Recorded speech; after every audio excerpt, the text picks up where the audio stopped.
Good evening friends. ETA business school में आपका स्वागत करता हूं फ्रेंड्स। ये स्किल्स बेस्ड लर्निंग प्रोग्राम है। हमने अच्छे से अच्छे बेस्ट जो हो सकते हैं वो वीडियोस हम आपके सामने प्रेजेंट करते हैं। और किसी भी तरीके की नॉलेज ईटीएफ में, अब ईटीएफ के जो शोले हैं यानी कि स्टॉक्स, हमने ईटीएफ से जो स्टॉक निकाले हैं उसकी भी हम एक केस स्टडीज बना बना के आपको शेयर कर रहे हैं। ठीक है फ्रेंड्स। तो बहुत सारे सब्सक्राइबर्स हैं, उनके साथ डिस्कशन हुआ और कई सब्सक्राइबर्स का ये क्वेश्चन है। एक बहुत ही इंपॉर्टेंट क्वेश्चन है जो मैं स्क्रीन पे आपको दिखा रहा हूँ। सर, मेरी महीने की इनकम 20,000 रुपये है, क्या मैं करोड़ का पोर्टफोलियो बना सकता हूँ? यदि किसी की इनकम 20,000 रुपये है यानी कि लो इनकम ग्रुप से अगर आते हैं, तो क्या वो 1 करोड़ का या करोड़ों का पोर्टफोलियो तैयार कर सकते हैं? देखो, यहाँ पर हम 1 करोड़ की बात कर रहे हैं, करोड़ों की बात नहीं कर रहे हैं। अभी हम करोड़ की पहले बात कर रहे हैं कि अगर 1 करोड़ का भी पोर्टफोलियो तैयार हो जाता है अगर किसी का, तो ये समझ लो आज के टाइम में भी, आज 2025 में भी, तो एक बहुत बड़ी बात है फ्रेंड्स। बहुत बड़ी बात है। यदि मैं इसी बात को अगर 30 साल पहले के कंटेक्स्ट में अगर लेके आता हूं, तो लोग कहते थे कि क्या हमारा पोर्टफोलियो 1 लाख रुपया हो सकता है क्या? ठीक है, 30-35 साल पहले लोग ये सोचते थे कि क्या हमारा पोर्टफोलियो 1 लाख का होगा, क्या हम लखपति बन पाएंगे? आज हम कहते हैं कि क्या हम करोड़पति बन पाएंगे? और अगर फ्रेंड्स किसी लो इनकम ग्रुप का अगर 1 करोड़ का अगर पोर्टफोलियो बन जाता है ना, तो इसका मतलब समझ लो कि उसका रिटायरमेंट बहुत अच्छे से निकलेगा। ठीक है, उसका रिटायरमेंट बहुत अच्छे से निकलेगा, क्योंकि उसको स्टॉक मार्केट में एक तो काम करना भी आ जाएगा कि कहाँ पर उसे सबसे ज़्यादा सेफेस्ट गेम खेलना है। दूसरा, उसका जो फंड है वो ग्रो करेगा। ठीक है। लेकिन क्वेश्चन ये है कि इतने लो इनकम में करोड़ का पोर्टफोलियो कैसे तैयार होगा? ठीक है, क्या ये पॉसिबल है? क्वेश्चन, सबसे पहले क्वेश्चन ये आता है कि इज इट पॉसिबल? देखो, पॉसिबल है, ये स्टॉक मार्केट के अंदर पॉसिबल है। लेकिन इसके लिए आपको कुछ चीज़ों का ध्यान रखना है।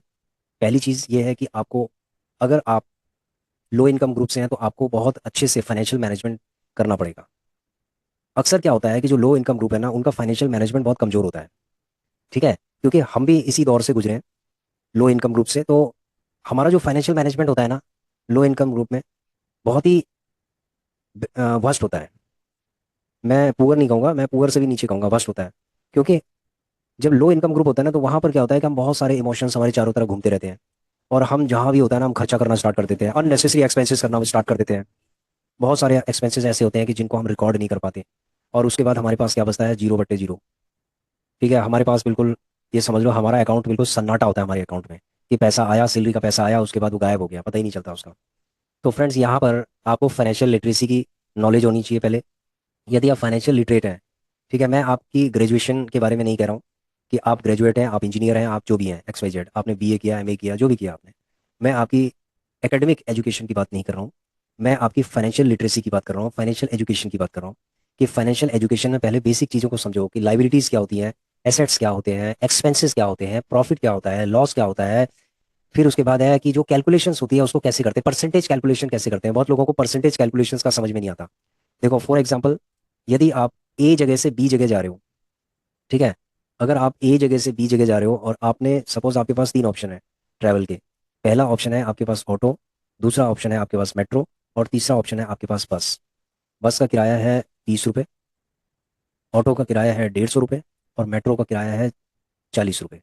अब इन तीनों में से आप कौन से ऑप्शन को चुनेंगे? अगर तीनों ही अवेलेबल हैं, ठीक है, तीनों ही अवेलेबल है, तो आप कौन सा ऑप्शन चूज करेंगे इसके अंदर? ठीक है, आप कमेंट करके बताइएगा कि कहाँ पर आपका पैसा सबसे ज़्यादा सेव हो सकता है। और जो पैसा आपका सेव होता है, आप उस पैसे का क्या करेंगे? ये सबसे बड़ा क्वेश्चन है। ठीक है, अगर इस क्वेश्चन का अगर आप जवाब दे देते हैं, तो ये समझ लो आप एक सही ट्रैक पे हैं। ठीक है, तो ये जो क्वेश्चन मैंने पूछा है, इसका जवाब कमेंट करके दीजिएगा। अब आपकी इनकम 20,000 रुपये है, ठीक है, मान लेते हैं 20,000 रुपये, लेकिन खर्चे, कई ऐसे खर्चे हैं जिनको आप रोक नहीं पाएंगे। ऐसा भी होता है कि कई खर्चे हैं जिसको आप रोक नहीं पाएंगे। यदि कोई मैरिड है और किराए पे भी रहता है, तो बहुत सारे ऐसे खर्चे हैं उसको आप इग्नोर नहीं कर सकते। ठीक है, जो मैंडेटरी एक्सपेंसेस हैं उनको तो आपको करना ही पड़ेगा। तो यहाँ पर कुछ चीज़ें हैं जो आपको ध्यान में रखनी है। पहली चीज़ है फाइनेंशियल लिटरेसी का, आपको बहुत ही अच्छा ज्ञान होना चाहिए, फाइनेंशियल मैनेजमेंट होना चाहिए आपका, पहली चीज़। दूसरा है, पैसे के बारे में आप क्या सोचते हैं? ठीक है, व्हाट इज मनी मैनेजमेंट? पैसे के बारे में आप क्या सोचते हैं कि पैसा क्या चीज़ है, पैसा क्यों कीमती है आपके जीवन में, क्यों इसकी वैल्यू है पैसे की? ठीक है, अगर पैसे की वैल्यू है, तो आप इसे क्यों बर्बाद करते हैं? ठीक है, ये आप अपने आप से पूछना है कि मैं पैसे को क्यों बर्बाद कर रहा हूँ कहीं ना कहीं। किन चीज़ों में मैं सबसे ज़्यादा एक्सपेंसेस कर रहा हूँ, अननेसेसरी एक्सपेंसेस कर रहा हूँ, सिर्फ अपने सेटिस्फेक्शन के लिए, सिर्फ अपने एंजॉयमेंट के लिए। तो इन चीज़ों के ऊपर आप क्वेश्चन अपने आप से क्वेश्चन करो। जब क्वेश्चन करना आप सीख जाओगे ना, तो अपने आप एक सही ट्रैक में आना स्टार्ट कर दोगे। ठीक है, तो पहला फाइनेंशियल लिटरेसी। दूसरी इंपॉर्टेंट चीज़ है मनी के बारे में, कि आप पैसे के बारे में क्या सोचते हैं। ठीक है, दो चीज़ ये इंपॉर्टेंट है। तीसरी चीज़ है, आप स्टॉक मार्केट के अंदर के बारे में क्या सोचते हैं। क्या इसके अंदर करोड़पति सिर्फ स्पेकुलेशन से किया जा सकता है? क्या जो जुआ होता है, तो मैं तो साफ कहता हूँ कि आप क्या जुआ खेल के क्या आप करोड़पति बन सकते हो? ठीक है, कुछ लो इनकम ग्रुप के लोग हैं, वो क्या करते हैं कि करोड़पति बनने के चक्कर में जो उनके पास है ना, वो भी चला जाता है और उधारी में जिंदगी जी रहे होते हैं। यानी date life, life with date हो गई। यानी देनदारियां इतनी हो गई हैं कि ये समझ लो कि आने वाले टाइम में वो बंधुआ मजदूर हो चुके हैं। ठीक है, तो स्टॉक मार्केट ने बहुत लोगों को बंधुआ मजदूर भी बना दिया है। मैं आपको फ्रैंकली बता रहा हूँ, बहुत सारे लोग बंधुआ मजदूर भी हो चुके हैं, रोडपति हो चुके हैं। तो इसीलिए स्टॉक मार्केट के अंदर आपको बहुत चीज़ों का ध्यान रखना है कि कौन सी ऐसी चीज़ है जो बहुत ज़्यादा रिस्की है, जो आपको रोडपति बना सकती है। तो उन चीज़ों की तरफ आपको नहीं जाना है। ठीक है, सीधी बात है कि आपको ऑप्शंस एंड ट्रेडिंग नहीं करना है। ये एक जुआ है, ये आपको रोडपति बना सकता है। समझ गए फ्रेंड्स? सेबी के डेटा सेबी का डेटा रिवील करता है कि ये समझ लो कि 90 से ज़्यादा प्रतिशत लोग, 93% people are in loss. They incurred loss during the trading. ठीक है, तो स्टॉक मार्केट आपको करोड़पति तो बना सकता है, लेकिन आपको क्या नहीं करना है, ये इंपॉर्टेंट चीज़ है। तो तीसरी चीज़ आपको समझ में आ गई है कि स्टॉक मार्केट को लर्न करना है, लेकिन आपको क्या लर्न करना है, क्या नहीं करना है, ये इंपॉर्टेंट चीज़ है। ठीक है, अब लर्न क्या करना है आपको?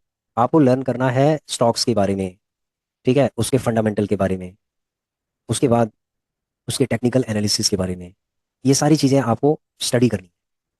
ठीक है, ये सिर्फ किताबी स्टडी नहीं है कि आपने कुछ किताबें पढ़ी और एग्जाम क्लियर किया, पास हो गए, सर्टिफिकेट मिल गया। फ्रेंड्स, ये रियल लाइफ प्रैक्टिकल स्टडीज़ है। इसमें पैसा लगता है, जेब का पैसा लगता है। अगर आपका पैसा मेहनत से कमाया हुआ पैसा है, अगर वो लग गया, अगर वो खत्म हो गया, तो आप समझ लो कि फिर दोबारा से आपको रीस्टार्ट करना पड़ेगा। ठीक है, तो जब तक आप सही ट्रैक पे नहीं आए, तब तक आप जिंदगी में ये समझ लो सीखते रहोगे। तो इसलिए पहले ट्रैक में आ जाओ और प्रॉपर तरीके से, सही तरीके से सीखना पड़ेगा आपको। ठीक है, तो यहाँ पर जो इंपॉर्टेंट चीज़ है वो है स्टॉक मार्केट के अंदर हमें क्या सीखना है। देखिए, यहाँ पर फंडामेंटल सीखो, टेक्निकल एनालिसिस सीखो, दो चीज़ें सीखो, और बहुत ज़्यादा गहराई में आपको सीखने की जरूरत नहीं है। अगर मैं आपको ये कहूँ कि हमने एक चीज़ के ऊपर एनालिसिस किया है, हमने जो टॉप इंडेक्स थे, ठीक है, 8 इंडेक्स हैं, 8 ETF हैं ये। 8 इंडेक्स से हमने 30 स्टॉक्स निकाले हैं, टॉप क्लास के। ठीक है, इसमें हम क्या कर रहे हैं कि एक एक की केस स्टडी बना रहे हैं। केस स्टडी जानते हो फ्रेंड्स क्या होती है? केस स्टडी का मतलब होता है पूरा केस बनाना पड़ता है कि शुरू में इसका रेट कितना था, इसका रेट कितना कितना बढ़ता गया, इसने कितने बोनस दिए, और कितना इसने डिविडेंड दिया, अगर डिविडेंड को री इन्वेस्ट किया तो कितना क्या क्या बना। यानी कि अगर आपने उस समय 30-40 साल पहले इतना इन्वेस्ट किया होता, तो आज आपके पास कितना होता। उसी तरीके से जब हम फ्यूचर प्रेडिक्शन करते हैं, तो फ्यूचर प्रेडिक्शन भी हम तब करेंगे जब हम उसकी केस स्टडी बना लेते हैं। तो पहले हम इन 30 स्टॉक्स की एक एक करके केस स्टडी बनाएंगे, और केस स्टडी बनाने के बाद फिर हम उनका फ्यूचर प्रेडिक्शन करेंगे कि फ्यूचर में ये कितना हो सकते हैं।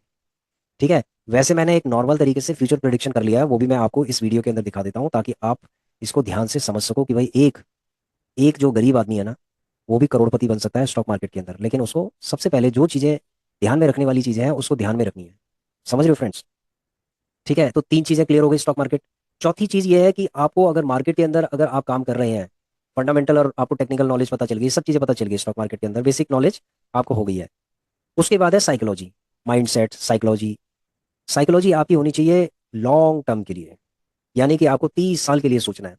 अब आप, कुछ लोगों के इसमें क्वेश्चंस रेज होंगे कि सर हम, ठीक है, अगर आपकी एज 25 साल है, 30 साल है, तो ठीक है, 30 साल मतलब आप रिटायरमेंट के लिए प्लानिंग कर सकते हैं। 35 साल है, 40 साल है, इवन 40-45 साल भी है, तो भी आप रिटायरमेंट के लिए प्लानिंग कर सकते हैं। ठीक है, 25 साल में जितना भी फंड होगा वो आपका अप्रिशिएट ही होगा।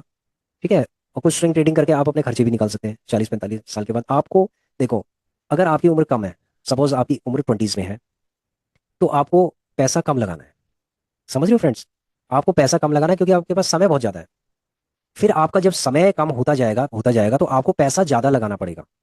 ठीक है, उतना कमाने के लिए जितना आप चाहते हैं। ठीक है, इसी तरीके से क्या है कि जब समय आपके पास कम होता जाएगा, कम होता जाएगा। अब जैसे बहुत लोग ऐसे जो 40s में है, कोई 45 ईयर्स का है, तो जो 45 ईयर्स का उसको ज्यादा लगाना पड़ेगा एज कम्पेयर टू जो 30s में है, और जो 20s में है उनको और कम लगाना पड़ेगा। तो आप इस बात को आप समझ लीजिए कि ये आपकी एज पे भी डिपेंड करता है कि आपकी उम्र क्या है और आप कितना कमाना चाहते हो। ठीक है फ्रेंड्स, तो यहाँ पर हमने दो केस स्टडीज दिखाई है, 2 केस स्टडीज हमने बनाई है। उन दोनों केस स्टडीज को मैं दिखाऊंगा ना जब आपको, तो आपको समझ में आ जाएगा कि एक बहुत ही लो इनकम ग्रुप का जो पर्सन है वो स्टॉक मार्केट के अंदर करोड़पति बन सकता है यदि वो स्टॉक्स को ले और उसको भूल जाए 30 साल के लिए। समझ गए? 30 साल तक उसको बेचना नहीं है, यानी अपने रिटायरमेंट की प्लानिंग स्टार्ट कर देनी है। किसी भी तरीके से इन्वेस्टिंग करना है। अगर आप इन्वेस्टिंग करते हैं तो आप करोड़पति बन सकते हैं। अगर आपने बीच में बंद कर दिया तो इसका मतलब आप अपने डिसिप्लिन को आपने ब्रीच कर दिया, आप नहीं बन पाएंगे फिर। ठीक है, उसकी कोई गारंटी नहीं है फिर, या बन पाएंगे नहीं बन पाएंगे। तो कंसिस्टेंसी बहुत जरूरी है। ठीक है, क्लियर हो गया? तो चौथी चीज जो मैंने बताया लॉन्ग टर्म, और पांचवी चीज क्या है? कंसिस्टेंसी। कंसिस्टेंसी लॉन्ग टर्म तो है, आप लॉन्ग टर्म के लिए सोच रहे हैं, लेकिन कंसिस्टेंट आपको बाय करते रहना पड़ेगा। चाहे मार्केट नीचे की तरफ जा रही है कोई बात नहीं, आपके फंडामेंटली जो ये स्टॉक्स हैं ये स्ट्रांग है, आपको ये बिलीव होना चाहिए। और अगर कोई फंडामेंटली स्ट्रांग नहीं रहेगा भविष्य में, ऐसा भी हो सकता है, तो आपने एक कंप्लीट एक पोर्टफोलियो तैयार किया है भाई, 30 है, 30 में से मान लीजिए 10 डूब गए, लेकिन जो 20 है उन्होंने तो आपको कम से कम 20 गुना दे दिया। ठीक है, उन्होंने आपको 20-20 गुना दे दिया। तो वो जो 10 हैं जो डूब चुके हैं उनका कोई दिक्कत नहीं है, उनका एग्जिस्टेंस अगर खत्म भी हो जाए तो, लेकिन आपको ये करोड़पति बना देंगे ये जो 20 है। तो इसीलिए कंप्लीट एक पोर्टफोलियो तैयार किया जाता है, सिर्फ एक स्टॉक को लेकर पोर्टफोलियो नहीं बनाया जाता। ठीक है फ्रेंड्स, हमने नेशनल स्टॉक एक्सचेंज से सर्टिफिकेशन लिया है पोर्टफोलियो मैनेजमेंट का। तो जो हमारी जो बेसिक एजुकेशन है वो इसी चीज़ के बारे में बताया जाता है कि अपने पोर्टफोलियो को डाइवर्सिफाई करो। ठीक है, पहले उनको फंडामेंटली स्ट्रॉन्ग पोर्टफोलियो को आप डाइवर्सिफाई करो, क्योंकि डाइवर्सिफिकेशन में कौन सा ऐसा सिक्का है जो आपका समझ लो कि आपको करोड़, एक ही स्टॉक आपको करोड़पति इसमें से बना देगा। ये जो 30 है ना, 30 में से सिर्फ एक ही है जो आपको करोड़पति बना देगा, और 5-10 होंगे जो आपको खत्म हो जाएंगे वो 30 साल बाद, जो है ना, उनके हो सकता है कि उनका कुछ गड़बड़ हो जाए, लेकिन इन 30 में से एक ही है ऐसा जो आपके लिए हीरे का काम करेगा। फ्रेंड्स, मैं आपको क्लियर बता दूं, ठीक है, जो 29 है वो अगर आपका साथ ना भी दे तो एक आपका ऐसा साथ देगा कि ये समझ लो कि आप चमक जाओगे। ठीक है, इसीलिए पोर्टफोलियो को बनाना चाहिए। अब बहुत लोगों का क्वेश्चन है, सर हम उसी स्टॉक को सेलेक्ट कर लेते हैं जो ऐसा करेगा। देखो, इसमें आपके हाथ में कुछ नहीं है। भविष्य में आप नहीं समझ सकते कि कौन सा चमक जाएगा। ठीक है, किसको कितने ऑर्डर्स मिल सकते हैं, किसका रेवेन्यू कितना ज्यादा जा सकता है, कितना सेल्स हो सकता है, कौन सा सेक्टर चमकेगा आगे, कौन सा नहीं चमकेगा, कौन सा कंपटीशन में आगे चला जाएगा, कोई पता नहीं है। ठीक है, इसीलिए हम पोर्टफोलियो तैयार करते हैं। ठीक है, तो क्लियर हो गया? अगर आपकी उम्र मान लीजिए कम है तो कोई बात नहीं, एक एक करके आपको लेना है, एक एक दो दो, एक एक दो दो बहुत है। कोई ऐसा कोई जरूरी नहीं है कि आपको 10-10 15-15 लेने हैं। आपको सिर्फ एक बारी में एक एक ही लेना है। ठीक है, एक एक ही लेना है। जब जब आप लो इनकम ग्रुप से हो भाई, इतना तो आप ले नहीं सकते, और आपको लेना भी नहीं चाहिए कि कहीं से उधार लेके आप ले रहे हो। आपको सिर्फ अपने बचाए हुए पैसे जो आप गुल्लक में डालते हो ना पैसे, उसी पैसे से आपको इसके अंदर डालना है। ठीक है, जो आप अननेसेसरी एक्सपेंसेस करते हो ना, वहां से पैसा बचा के आपको इसके अंदर डालना है। ठीक है, क्लियर हो गया फ्रेंड्स? तो मैंने जो चीजें बताई हैं आप उसको ध्यान में रखिए। ठीक है, अब क्वेश्चन ये आता है कि सर 20,000 रुपये हमारी इनकम है, 15,000 रुपये हमारा खर्चा हो जाता है, 5,000 रुपये हमारा बचता है। 5,000 में थोड़ा बहुत बचता है तो उसको हम सेविंग अकाउंट के अंदर डाल देते हैं इमरजेंसी फंड के लिए, फिर उसके बाद कुछ बचता नहीं है। देखिए फ्रेंड्स, अगर आप पोर्टफोलियो बनाना चाहते हो ना तो थोड़ा बहुत आपको बचाना पड़ेगा, कम से कम 1,000, 1,500, 2,000 रुपये आपको बचाना पड़ेगा। और आपको धीरे धीरे करके इन स्टॉक्स को एकुमुलेट करना पड़ेगा। और जब समय आगे जाता जाएगा तो आपको उसको और उसको बढ़ाना पड़ेगा। आज अगर आप 1,500 रुपये का इन्वेस्टिंग कर रहे हैं, आपकी 20,000 रुपये सैलरी है, तो आप 1,000 रुपये कर सकते हैं। जिस दिन आपकी 25,000 हो गई उस दिन आप 2,000 रुपये कर सकते हैं। जिस दिन 30,000 रुपये हो गई उस दिन आप 3,000 रुपये, 4,000, 5,000 तक भी कर सकते हैं। तो ये डिपेंड करता है कि आपके माइंडसेट पे कि आप कितना इन्वेस्टिंग कर सकते हैं। अब क्वेश्चन ये है कि सर हम इन्वेस्टिंग करने के लिए तैयार है, लेकिन इस चीज़ की क्या गारंटी है कि हम करोड़पति बन जाएंगे? क्या गारंटी है इसके अंदर, स्टॉक मार्केट के अंदर, कि हम करोड़पति बन जाएंगे, ये सारे करोड़पति हमें बना देंगे? फ्रेंड्स, मैं ये कहना चाहता हूँ कि आज से 30 साल पहले ना, आईटीसी का जो शेयर है ना वो 3 रुपए का था। ठीक है, ये डेटा जो मैं आपके सामने दिखा रहा हूँ ना, ये डेटा प्रेजेंट कर रहा हूँ मैं आपके सामने, ये फैच करके लाया हूँ मैं बड़ी मुश्किल से, इधर उधर से सारा, बहुत वेबसाइट्स को एक्सप्लोर करके मैं आपके सामने लेके आया हूँ। तो आईटीसी का 3 रुपए का शेयर था 1970 में। उसके बाद आज ये 471 रुपए का हो चुका है, मतलब 406 रुपए का है, 471 रुपए भी गया था। तो इसकी जो करंट वैल्यू है 406 रुपये है। ठीक है, 406 रुपये है, और आप ये समझ लो कि 403 रुपए का शेयर और 406 रुपये पे चल रहा है, तो कितने गुना हो गया है। और उसके बाद इसने कितनी बार डिविडेंड दिया होगा, इसकी भी हम केस स्टडी बनाएंगे आईटीसी की। अभी हमने केस स्टडी बनाई है टीसीएस की और इन्फोसिस की, वो हम आपको दिखा देते हैं। आप कहते हैं कि हमारी सर सैलरी बहुत कम है, ठीक है, हम कैसे करोड़पति बनेंगे? तो अब ये वीडियो देखने के बाद, ये जो डेटा है ना, इसको देखने के बाद आपको समझ में आ जाएगा कि किस तरीके से बनेंगे। तो सबसे पहले मैं केस स्टडी में चलता हूँ, इन्फोसिस का कर लेते हैं केस स्टडी, क्योंकि इन्फोसिस या टीसीएस का कर लेते हैं, पहले नंबर पे टीसीएस है तो टीसीएस का कर लेते हैं। चलो देखिए फ्रेंड्स, इससे पहले एक वीडियो है जो हमने बनाया है फंडामेंटल और टेक्निकल एनालिसिस के ऊपर है, उस वीडियो को आप जरूर देख लें। क्योंकि ये जो चीजें हैं ना हमने कंपेयर करके बताई हैं कि क्या क्या चीजें आपको ध्यान में रखना है स्टॉक के केस में। इससे पहली वीडियो है, उसको आप पूरा बिना स्किप किए हुए आप देख लीजिए। अब ये टीसीएस की जब हमने केस स्टडी की तो इसको, ये जो लॉन्च हुआ था ये हुआ था 2004 चार में। ठीक है, 2004 में जब ये लॉन्च हुआ था तो इसका प्राइस था 175 के आसपास था। हमने 179 है, ये फ्लक्चुएट था, ये जैसे 175 से 179 के बीच में था ये। ठीक है, उन उस जमाने में यानी 2004। अब 2004 में अगर कोई क्लर्क भी होगा ना उसकी भी सैलरी 5,000 के आस 3500 से 5,000 के आसपास थी, मैं आपको फ्रेंकली बताऊं। क्योंकि हमने भी as a data entry operator भी कहीं पर काम किया था, और हमारी सैलरी उस टाइम 3500 रुपये से 4,000 रुपये के आसपास थी। तो इसका मतलब है कि 179 रुपीज निकालना ना कोई बहुत बड़ी बात नहीं थी उन दिनों। ठीक है, लेकिन हमारे पास नॉलेज नहीं थी स्टॉक मार्केट की, और हमने इसको लेट में सीखा। यदि आपकी उम्र 20s में है तो आप बहुत सही जगह पे हैं फ्रेंड्स। ठीक है, आप ईटीए बिजनेस स्कूल के अंदर जो ये सीख रहे हैं ना, ये सारी चीजें जो सीख रहे हैं ना, फाइनेंशियल एजुकेशन है, ये एक तरीके की financial education ETA business school है। हम आपको फाइनेंशियल एजुकेशन दे रहे हैं कि आप जो गलतियां हमने की हैं वो गलतियां आप ना करें। क्योंकि आपके पास समय है, हमारे पास कम समय है। हम 40s में हैं तो हमारे पास समय कम है, जो 50s में होंगे उनके पास और समय कम होगा, उनको और ज्यादा बड़ा फंड लगाना पड़ेगा। ठीक है, लेकिन इसके लिए भी मैं अभी बताऊंगा कि अगर आपकी एज इतनी इतनी है, जितनी भी होगी एज, मान लीजिए 20s में है तो आपको क्या करना है। ठीक है, 30s में है तो क्या करना है, 40s में है, 50s में है तो क्या क्या करना है। तो अभी फिलहाल हम जो लो इनकम ग्रुप है उसको, हम उनके लिए इस क्वेश्चन का पहले हम जवाब दे रहे हैं। तो फ्रेंड्स मैं ये कहता हूँ कि 26 साल पहले, मतलब 30 साल अभी पूरे भी नहीं हुए, अगर मान लीजिए आपने 100 स्टॉक लिए होते 2004 में तो 17,900 के आसपास था, जो बहुत बड़ी बात नहीं थी कि एक साल में धीरे धीरे करके हम ले सकते थे। ठीक है, ये तो क्लियर हो गया कि एक एक करके, मतलब लो इनकम ग्रुप है। ठीक है, लो इनकम ग्रुप भी इसको ले सकता था, ले लिया सपोज। अब उसके बाद इसने बोनस शेयर्स दिए हैं। बोनस शेयर कब दिए हैं, 2006 में एक के बदले एक दिया तो कितने हो गए, 200 हो गए। 2009 में भी एक के बदले एक 400 हो गए, और ये 2018 में एक के बदले एक दिया यानी 800 हो गए। तो जो हमने 100 लिए थे कितने हो गए, 800 हो गए फ्रेंड हमारे पास 2018 में। कितने हो गए, 800। ठीक है, 800 स्टॉक्स हो गए हमारे पास 2018 में। अब उसके बाद अगर हम चले नीचे, देखिए यहाँ से मैं आपको दिखाता हूँ, हमारे पास डिविडेंड आता गया, ये आता गया डिविडेंड। ठीक है, ये देख रहे हो, ये डिविडेंड आता गया, आता गया, डिविडेंड आता गया, ये डिविडेंड आता गया हमारे पास।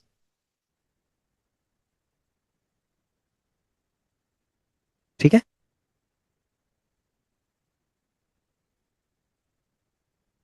ये डिविडेंड आया हमारे पास। तो डिविडेंड भी नंबर ऑफ स्टॉक्स के हिसाब से ही आता है। तो ये टोटल जो डिविडेंड है हमारा अभी तक का, जो टोटल कैलकुलेशन हुई है 7,93,250। यानी कि 26 साल में हमने जो इन्वेस्टिंग किया था वो सिर्फ किया था 17,900, यानी 18,000 लगा लो, चलो मैं कहता हूँ 20,000 लगा लो लमसम। और हमारे पास जो इसने डिविडेंड दिया है 26 साल में, वो दिया है 7,93,000, यानी कि 8 लाख के आसपास इसने हमें डिविडेंड दे दिया। और हमने ये माना है कि वो डिविडेंड हमने दोबारा से री इन्वेस्ट कर दिया है। ठीक है, हमें जरूरत नहीं थी, हमने डिविडेंड को दोबारा से उसी में री इन्वेस्ट कर दिया। क्योंकि ये हमारी एक जो सेविंग थी, साइड जो सेविंग थी, उसको ही हम इन्वेस्टिंग करके हमने 17,900, मतलब 20,000 रुपये हमने वही लगाए। जो हम, ये समझ लो कि अननेसेसरी जो एक्सपेंसेस हम करने वाले थे या करना चाहते थे लेकिन हमने वो नहीं किए, हमने उसकी जगह पे टीसीएस ले लिया। ठीक है, तो हमारी टोटल डिविडेंड हो गया है 7,93,250। और जो हमारा एवरेज है, जो प्राइस एवरेज है, वो था 1929, क्योंकि प्राइस फ्लक्चुएट हुआ काफी ज्यादा। 2008 में तो क्रैश हो गया था, तो फ्लक्चुएट हुआ तो 1929 इसका एवरेज प्राइस हो गया। तो जब एवरेज प्राइस हुआ तो हमने डिविडेंड को री इन्वेस्ट किया, तो 411 स्टॉक इसमें से आए डिविडेंड से। ठीक है, तो 411 स्टॉक को हमने क्या किया, एकुमुलेट कर दिया फिर दोबारा अपने पोर्टफोलियो के अंदर। ये देखिए यहाँ पर हमने लिख दिया है इसको, अब आप देख रहे होंगे, ये 411। ठीक है, 800 हमारे पास थे तो 411, 1,211 हो गया हमारे पास टोटल। कितने स्टॉक हो गए फ्रेंड्स, 1,211 स्टॉक हो गए हमारे पास। ठीक है, अब उसके बाद अगर देखा जाए तो 1,211 आज की जो वैल्यू है इसकी वो है 3,578, तो यानी कि कितना हो गया, लगभग 43,32,958 हो गया। हमने इन्वेस्टमेंट कितना किया था, सिर्फ 17,900 किया था। और 26 साल बाद कितनी वैल्यू हो गई इसकी, 43,32,32,958 हो गई। ठीक है, अगर हमने क्वार्टरली, सपोज तीन तीन चार चार स्टॉक भी अगर हमने एकुमुलेट किए, तो आप ये समझ लो कि 104 के आसपास और हो गया, तो ऐड कितने हो गए, 1,315 हो गया टोटल। और 1,315 के टोटल के अकॉर्डिंग जो इसकी वैल्यू है 3578 मल्टीप्लाई करेंगे तो 47 लाख के आसपास आ गया। तो 47 लाख का हमारा पोर्टफोलियो तैयार हो गया सिर्फ 17 से 20 हजार में, बस 20,000 के अंदर इतना हो गया। और अगर हम देखें पर स्टॉक जो अर्न वैल्यू है, अगर आप शुरू में कितने लिए थे आपने, 100 लिए थे। ठीक है, 100 लिए थे, 100 तो आप, मतलब आपने तो 100 ही लिए ना। ठीक है, ये सारा इनकम तो 100 का ही है, डिविडेंड भी तो 100 से ही मिले आपको। तो आपने क्या करना है, 47,05,070 को आपने 100 से डिवाइड कर देना इसको, तो 47,050 आपका पर शेयर अर्न किया आपने 26 साल में। समझ गए फ्रेंड्स? तो एक शेयर से आपने कितना अर्न किया? 47,050। अब ये बताओ कि आप लो इनकम ग्रुप के अंदर हैं और थे, आपने अगर स्टॉक में इन्वेस्टमेंट किया होता तो आज भी आपका 50 लाख का सिर्फ टीसीएस से, सिर्फ 20,000 रुपए की जो इन्वेस्टमेंट थी 26 साल पहले, उसने आपको आज 50 लाख का एक पोर्टफोलियो तैयार कर दिया। फ्रेंड्स ये कम नहीं होता 50 लाख, आज भी 50 लाख रुपए बहुत बड़ी बात है। यदि कोई ये कहे कि उसके पास 50 लाख रुपए हैं और किसी की देनदारी नहीं है, उसका पैसा है, वो अपना पैसा है, तो ये समझ लो कि वो भी एक बहुत बड़ा फंड है फ्रेंड्स। 50 लाख में वो financial independent, partial financial independent भी बन सकता है आज मार्केट के अंदर। अगर किसी के पास 50 लाख रुपया है मार्केट में ईटीएफ में लगाने के लिए, तो आप ये समझ लीजिए कि उसका तो रिटायरमेंट बिल्कुल पक्का है। ठीक है, वो रिटायर हो रहा है, इसका मतलब बढ़िया से रिटायर हो जाएगा अगर 50 लाख रुपए है उसके पास। ये तो मैं सिर्फ एक की बात कर रहा हूँ, एक स्टॉक। ठीक है, अब चलता हूँ केस स्टडी नंबर फर्स्ट पे। पहले हमने एक्चुअली क्या टीसीएस का लेना था, तो इसलिए हम केस स्टडी 1 कर देते हैं क्योंकि हमारे नंबर उस पे है, और इसको हम केस स्टडी 2 कर देते हैं। तो केस स्टडी नंबर 2 पे अगर आप जाएंगे, ठीक है, इसको भी समझ लेते हैं सेम उसी से जैसे हमने टीसीएस का किया सेम। अब देखिए फ्रेंड्स, इसका जो प्राइस था सिर्फ 75 रुपए था 1994 में। ठीक है, 1994 की बात कर रहा हूँ। 2004 से तो इसने डिविडेंड देना स्टार्ट किया था, लेकिन 1994 में इसका 75 रुपए सिर्फ रेट था। ठीक है, जब 1994 में ही इसने एक के बदले एक दे दिया था, यानी 75। अगर हमारे पास 10 स्टॉक होते, 10 स्टॉक का मतलब जानते हो, सिर्फ 750 रुपए फ्रेंड्स। 1994 में, 1994 में भी जो क्लर्क होते थे ना, क्लर्क मतलब प्राइवेट में डाटा एंट्री ऑपरेटर की बात कर रहा हूँ, जो लो इनकम ग्रुप होता है डाटा एंट्री ऑपरेटर, एक लो ऑफिशियल कैडर के अंदर एक सबसे कम, ठीक है, सबसे कम पोस्ट होती है, और उस पोस्ट में सबसे कम सैलरी होती है, डाटा डेटा ऑपरेटर। ठीक है, तो डेटा ऑपरेटर जो होंगे ना, उनकी सैलरी सबसे कम होती है इस डिपार्टमेंट में। ठीक है, तो वहां पर अगर हम 1994 की बात करें, तो 1994 में भी उनको कम से कम 2-2,5 हज़ार रुपये तो मिलते ही थे। सैलरी 2-2,5 हज़ार रुपये तो होती ही थी, खर्चे भी होते थे, लेकिन 2-2,5 हज़ार रुपये, तो 75 रुपये वो बचा सकते थे। कोई बहुत बड़ी बात नहीं थी ऐसे कि 75 रुपये, कि 75 रुपये ऐसा होता था कि वो बचा नहीं सकते, बचा सकते थे, बहुत आसानी से बचा सकते थे वो 75 रुपये। तो 75 रुपये सिर्फ, मैं ये कहता हूँ कि सिर्फ 10 स्टॉक, मैं 100 की बात नहीं कर रहा हूँ। अगर मैं 100 का करूंगा तो 100 की कैलकुलेशन भी आपको दिखा दूंगा, मैं 10 से गुना कर दूंगा उसको। तो अभी क्या है, 75 में 75 रुपये का है, तो 750 की मेरी इन्वेस्टमेंट हो गई 1994 में। अब चलते हैं मजे की बात, आप ये देखिए, ये डेटा आपको दिखाई दे रहा होगा। 1994 में हमारे पास 10 थे, 1997 में एक के बदले एक दिया गया, तो 20 हो गए। 1999 में यानी 2 साल बाद फिर एक के बदले एक दिया गया, तो 40 हो गए। 2004 में एक के बदले तीन दिए गए, तो 120 हो गए। 2006 में एक के बदले एक, 240। एक के बदले एक 2014 में 480। फिर 2015 में एक के बदले एक 960। फिर 2018 में एक के बदले एक 1920 हो गए। तो इसका मतलब है कि हमने तो 10 लिए थे, लेकिन हमारे पास कितने हो गए, 1920 हो गए जी। हमने तो सिर्फ 750 लगाए थे भाई, ये तो अपने आप ही हो गए। ठीक है, ये तो अपने आप ही हो गए, इसने तो अपने आप ही हमें करोड़पति बना रहा है ये तो अब क्या है, अब हम देखते हैं कि इसका जो प्राइस था वो चेंज होता गया। ठीक है, देखिए जैसे 2004 में ये 75 से 78 के आसपास होगा, 75 या 78 फ्लक्चुएट। तो यहाँ पर क्या है, इसने डिविडेंड दिया, पर शेयर डिविडेंड देता गया ये डिविडेंड। हमने क्या किया, डिविडेंड को टोटल कैलकुलेशन करके और हमने उसको निकाला, तो ये आया 7,93,740 टोटल। ठीक है, 7,93,740। अगर मैं 7,93,740 को, ये डिविडेंड को डिवाइड करता हूँ इससे एवरेज प्राइस से, तो 680 आ जाता है ये। ठीक है, 680, कोई नहीं, 680 है। ठीक है, ये इसका प्राइस के अकॉर्डिंग हमने री इन्वेस्टमेंट किया, तो ये हमने इस तरीके से निकाला है। ठीक है, तो ये टोटल प्राइस हो गया इसका। अब उसके बाद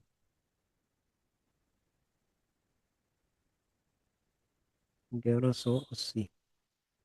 अच्छा, ओके ओके ओके, ये हमने एवरेज निकाला हुआ है। ठीक है, ये ऑलरेडी निकला हुआ है, ये कैलकुलेशन हमने ऑलरेडी कर दी है कि अगर 78, अगर 13,800, अगर जो भी डिविडेंड हमें मिला, हमने क्या किया, उसके प्राइस से इसको डिवाइड किया, और उतने स्टॉक यहाँ पर एक्यूमुलेट हो गए, तो यानी 1166 स्टॉक्स और ज्यादा एक्यूमुलेट हो गए। तो हमने यहाँ पर 1166 लिख दिया, यानी कि डिविडेंड से जब हमने री इन्वेस्ट किया उसको, तो हमने स्टॉक बाय कर लिए। तो 1166 इतना डिविडेंड हमें मिला कि हमने 1166 स्टॉक्स को बाय कर लिया, तो टोटल हमारे हो गए 3,086। ठीक है, हमने लिए कितने थे, सिर्फ 10 थे, 10 से कितने हो गए, 3,086 हो गए फ्रेंड, 3,086। अगर 3,086 अगर देखें आप, तो आज इसका 1595 रेट चल रहा है। तो इसका इसका मतलब हो गया 49,22,170 हो गया। ठीक है, 49,22,170, यानी कि 10 स्टॉक ने आपके 50 लाख के पोर्टफोलियो को तैयार कर दिया। 750 रुपए से 50 लाख हो गए आपके। ठीक है, अगर आपको यकीन नहीं हो रहा तो आप इसको आप कैलकुलेशन कीजिए, आप इसको एनालिसिस कीजिए अपने आप देखिए, केस स्टडी देखिए इसकी, इन्फोसिस की, उसने कब कब बोनस दिया, कैसे कैसे बोनस दिया, ये सारी चीज़ों को हम पूरा, ये जो डेटा है ना, हम पूरा डेटा आपके सामने जो प्रेजेंट कर रहे हैं ना, ये डेटा एक्चुअल डेटा है। ठीक है, जो हम ऑथेंटिक वेबसाइट से हमने लिया है, और उसके बाद हमने इसके ऊपर पूरा एनालाइज किया है, और एनालाइज करने के बाद आपके सामने ये प्रेजेंट कर रहे हैं। तो इसका मतलब है कि पर शेयर कितना हो गया, पर शेयर कितना हो गया, 49,4,92,217।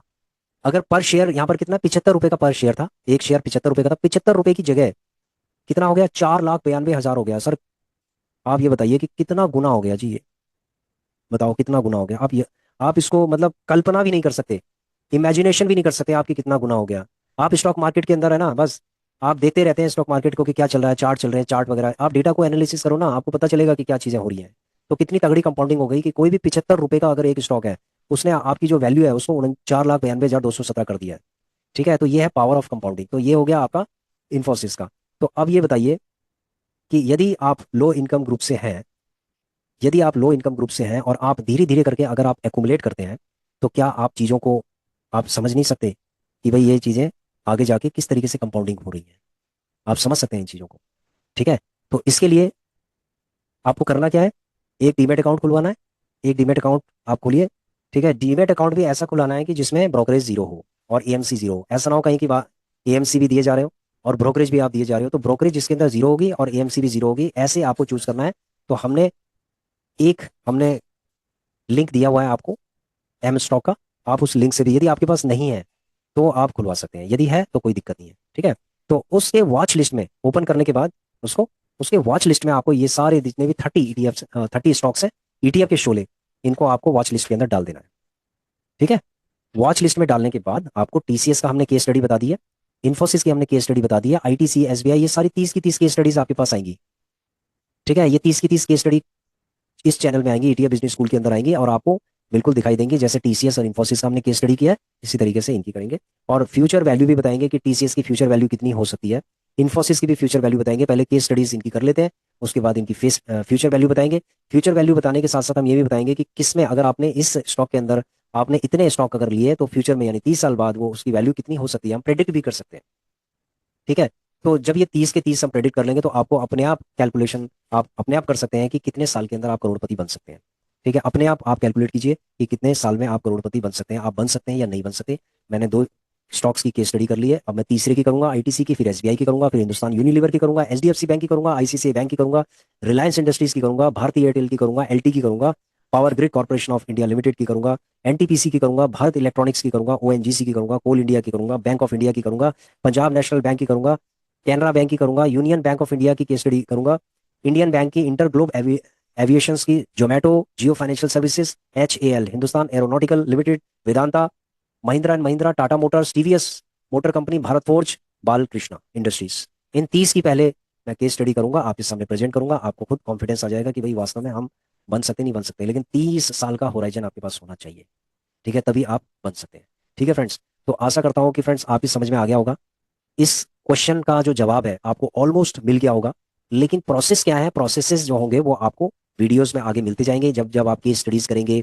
पहला प्रोसेस ये है कि आपको एक डीमेट अकाउंट खुलवाना है, नंबर 1। नंबर 2, आपको वॉच लिस्ट के अंदर ये 30 के 30 ईटीएफ के शोले नाम से एक वो बना लेना है वॉच लिस्ट, और उसके बाद उनको आपने डाल देना है। ठीक है, ये 30 हमने क्यों लिए हैं, इससे पहले जो वीडियोस हमने बनाई है आप उसमें देख लीजिए कि 30 क्यों हमने सेलेक्ट किया, ये 30 ही क्यों है। ठीक है, उसका रीजन उसके अंदर आपको मिल जाएगा। तो ये जो 30 है वॉच लिस्ट में लगा लीजिए। वॉच लिस्ट में लगाने के बाद जिस जिसकी केस स्टडी होगी, जैसे टीसीएस की केस स्टडी हो गई है, इन्फोसिस की केस स्टडी हो गई है, ऐसे करके हम सारी केस स्टडी बना के, और फिर उसके बाद एक फ्यूचर प्रेडिक्शन की हम एक वीडियो बनाएंगे, और उसके बाद आप धीरे धीरे करके उसको एक्यूमुलेट करते जाएंगे। और जो लोग मेंबर्स हैं, वो लोग हमारे जो मेंबर्स हैं, वो मेंबर्स वाले जिन्होंने मेंबर्स ज्वाइन कर लिया, उनको वो वीडियो दिखाई देगी जो ईटीएफ के शोले, मतलब कि जो हम इसके अंदर ट्रेड कर रहे हैं, इसके अंदर जो एक्यूमुलेट कर रहे हैं, कि किस तरीके से इसको एक्यूमुलेट किया जाएगा, प्रैक्टिकली कैसे किया जाएगा, वो सारी चीजें हम जब खुद करेंगे और उनको बताएंगे तो उनको समझ में आ जाएगा। तो ये सारे हम मेंबर्स को दिखाएंगे। ठीक है फ्रेंड्स, ठीक है, क्योंकि स्टॉक्स का जो है चीजें हैं, वो सारी चीजें हम उसके अंदर दिखाएंगे आपको, मेंबर्स को। ठीक है फ्रेंड्स, तो आशा करता हूं कि ये वीडियो आपकी समझ में आ गया होगा। Please share, subscribe and like our channel. Thank you.